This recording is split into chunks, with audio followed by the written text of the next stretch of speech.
Alex Nassar. Move 13 Actu. Les gossip hop de Move 13 Actu, les infos hip-hop du jour, servi façon menu maxi Best of Big Mac par Guéran, parce que le vendredi c'est le bilan. Le temps passé, beaucoup de choses ont changé. Qui aurait pu s'imaginer que le temps serait si vite écoulé? Encore une grosse semaine puisqu'on a déjà le reboot raté du Clash Boubacarry, c'est BFM TV qui se prend encore pour Bouscapé. Lundi, aux États-Unis, après avoir été accusé par Eminem d'avoir fait tuer Tupac, Diddy prépare sa vengeance. Je peux vous le dire, le game a peur. En France, après le débat Corinne, le débat Médine. Doit-il oui ou non faire le Bataclan? Sauf que c'est un peu tard, les man, vu qu'il a déjà dit qu'il annulait.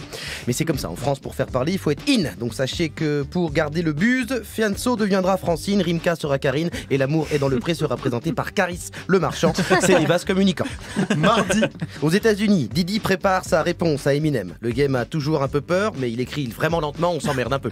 mercredi, Francine annonce la sortie du clip événement de Sur le drapeau en duo avec N, si vous avez suivi. Mais BFM TV et le reste des médias de la Startup Nation s'en fout, ils sont sur un autre dos. Un rappeur inconnu a sorti un clip raciste, provocateur et violent qui s'appelle Pendez les Blancs. Du coup, on débat toute la journée dessus avec des gens qui viennent commenter un clip que personne n'avait vu avant pour dire qu'il ne faut pas le regarder, mais du coup, tout le monde l'a vu.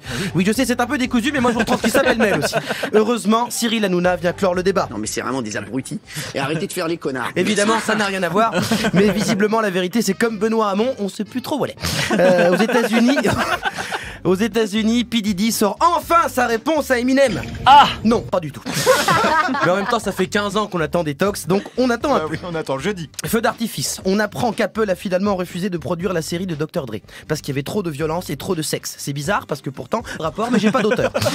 Sinon, en France, Booba se fout de la gueule de Caris sur Instagram. La presse qui veut faire du clic se demande si c'est un nouvel épisode du Clash. Ça force beaucoup trop, on n'en peut plus. Il y a trop de reboots, il y a trop de reboots, les man, on dirait Star Wars. Sur Twitter, suite à ma chronique sur le clip polémique Pendez les Blancs, j'ai reçu des critiques assez constructives, comme celle-ci que je vous cite. C'est qui ce gros PD avec un pull blanc? Merci, mais déjà c'est pas très poli de la part de cette personne. En plus, mon pull était gris. Il a pas dit bonjour. En plus, il a pas dit bonjour. Ah non, s'il n'a pas dit bonjour, on connaît la suite vendredi. Lil Wayne sort enfin son album Da Carter 5 avec des featuring exclusifs. 6ix9ine et même XXS Tentacion. Kanye West lui aussi annonce la sortie imminente de son album Yendi avec des featuring exclusifs comme 6ix9ine et XXX Tentacion. Ce qui veut dire que même mort, XXX Tentacion a sorti plus de morceaux que Puff Daddy qui prépare toujours sa putain de réponse pour Eminem. Il se fout vraiment de notre gueule.